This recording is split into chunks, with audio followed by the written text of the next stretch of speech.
Hey everyone, and welcome to The Explainer. We've got some absolutely massive breaking news today, coming straight from the World Health Organization, and honestly, it demands our immediate attention.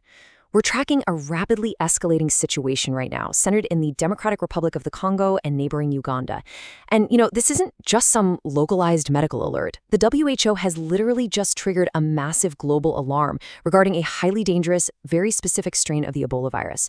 So today, we are going to break down exactly what is happening on the ground, why the international community is on such high alert, and the incredibly complex challenges facing the people who are trying to stop this thing from spreading. To really wrap our heads around the gravity of this moment, we first need to look at this number right here, 17. The Democratic Republic of the Congo is tragically no stranger to this disease. Actually, since the virus was first discovered there way back in 1976, right near the Ebola River, the DRC has faced at least 17 different Ebola outbreaks. It is one of the most heavily affected countries on the planet. But despite that really long, heartbreaking history, the outbreak we are looking at right now, it's triggered a totally unique and massive global alarm. Okay, let's dive into this. Here is our roadmap for today. Number 1, the global emergency. Number 2, the Bundibugyo strain. 3, ground zero and patient zero. 4, the conflict complication. And finally, 5, containing the outbreak. Starting off with Section 1, the global emergency and the WHO's breaking declaration. So, the WHO has officially declared this latest outbreak a public health emergency of international concern. Now, what does that actually mean in plain English? Well, under international health regulations, this is the organization's second highest alert level. They've been clear that this doesn't currently meet the criteria for a full pandemic emergency, which is the absolute highest level they introduced after COVID-19, but it signifies extreme urgency.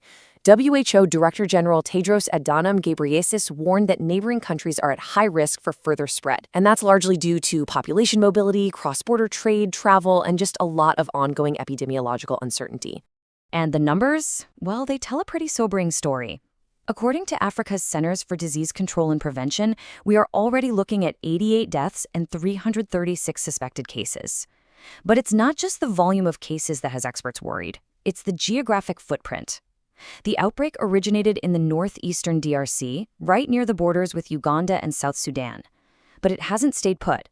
Cases linked to this specific outbreak have already reached Congo's massive capital city, Kinshasa. On top of that, Uganda has recorded laboratory-confirmed cases, including a death in its capital, Kampala.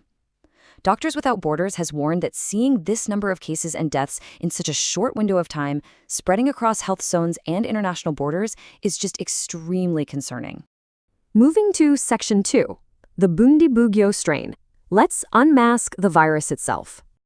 Just as a quick baseline, Ebola is a severe, very often fatal viral disease. It's believed to originate in wild animals, particularly bats, before it makes the jump to humans. And once a human is infected, the disease spreads through direct contact with bodily fluids. We're talking blood, vomit, semen, or even contaminated materials like bedding and clothing. Now, a person becomes contagious the exact moment symptoms appear. And those symptoms are brutal. Fever, vomiting, diarrhea, intense weakness, muscle pain, and in severe cases, catastrophic internal and external bleeding.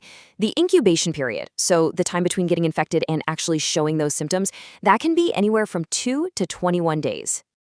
But here is what makes this current crisis uniquely terrifying. This outbreak is caused by a really rare variant called the Bundibugyo strain, first identified in Uganda back in 2007. The whole situation is summarized perfectly by the DRC Health Minister Samuel Roger Kamba. He said, the Bundibugyo strain has no vaccine, no specific treatment, very high lethality rate which can reach 50%. Let that sink in for a second. We are dealing with a highly lethal virus, and right now, medical professionals simply lack the tools, like the targeted vaccines and specific antiviral treatments that have actually helped them manage other Ebola strains over the last few years. Which brings us to Section 3, Ground Zero and Patient Zero, tracing the source. If we look back at the historical timeline, Ebola has killed roughly 15,000 people, almost entirely in Africa, since it was discovered in 1976. The Bundibugyo strain popped up in 2007, and more recently, between 2018 and 2020, the DRC suffered its deadliest Ebola outbreak ever. That one killed nearly 2,300 people across the North Kivu and Ituri provinces. Fast forward to today, and the epicenter is once again Ituri province. According to the health minister, patient zero in this current outbreak was actually a nurse who arrived at a health facility in Ituri's capital, Bunia, back on April 24th, showing Ebola-like symptoms. And this brilliantly illustrates the mechanics of how this virus moves through a population.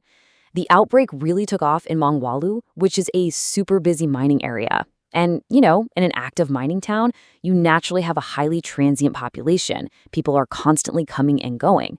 So infected people contracted the virus, traveled outward from the mines, and then sought medical treatment in other locations.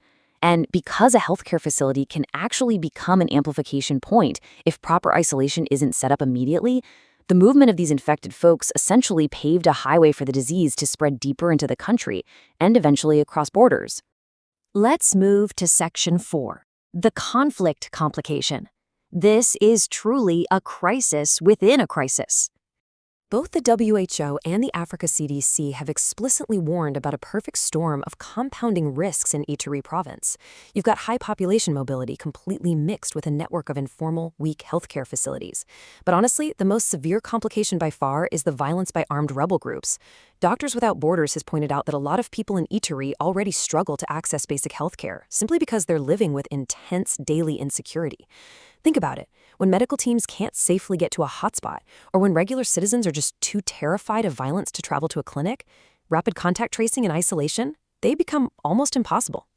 To really grasp this, we have to look at the larger systemic issue. The Eastern DRC is famous for its vast mineral wealth, but for over 3 decades, it has been absolutely plagued by conflict as numerous armed factions actively fight to control these lucrative mining areas. We're talking about groups like the Allied Democratic Forces, or ADF, which is a group formed by former Ugandan rebels that has pledged allegiance to ISIS, along with the Rwanda-backed March 23 movement, better known as M23. Just to put it in perspective, earlier this month, security officials reported a rebel attack that killed at least 69 people in this northeastern province. This is the exact environment health workers are navigating while trying to contain a highly lethal virus. All right, Section 5, containing the outbreak. Let's look at the regional strategy. So the WHO is urgently calling on neighboring countries to activate their emergency management systems right now, strengthen cross-border screening, and isolate confirmed cases. They're also recommending daily monitoring of contacts, telling anyone exposed to avoid international travel for 21 days, matching that maximum incubation period we talked about. Now, what's really fascinating here is their guidance on travel itself. Despite this incredibly high regional risk, the UN agency is strongly advising countries against closing their borders or restricting trade. I know, it sounds completely counterintuitive, right? If a deadly virus is spreading, wouldn't you just want to lock down the borders immediately?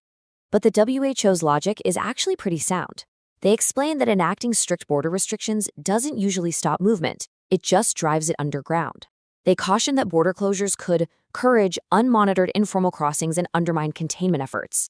See, if people are using hidden, informal routes in the bush to cross borders, health workers entirely lose the ability to do daily contact monitoring, check for fevers, or enforce that critical 21-day travel restriction. It essentially blinds the medical teams. And as the WHO points out, there are still so many huge uncertainties right now regarding the true number of infected people, how far it's actually spread geographically, and the exact epidemiological links. Which really just leaves us to ponder this incredibly difficult reality. With no targeted vaccine, a lethality rate that can hit 50%, and a severe, multi-decade regional conflict that prevents secure medical access, how on earth will the DRC and the international community contain this Bundibugyo strain before it spreads even further? It's a critical question, and frankly, the answer is going to determine the fate of thousands of people in the region. Thanks so much for joining me for this explainer. Keep learning, and I'll see you next time.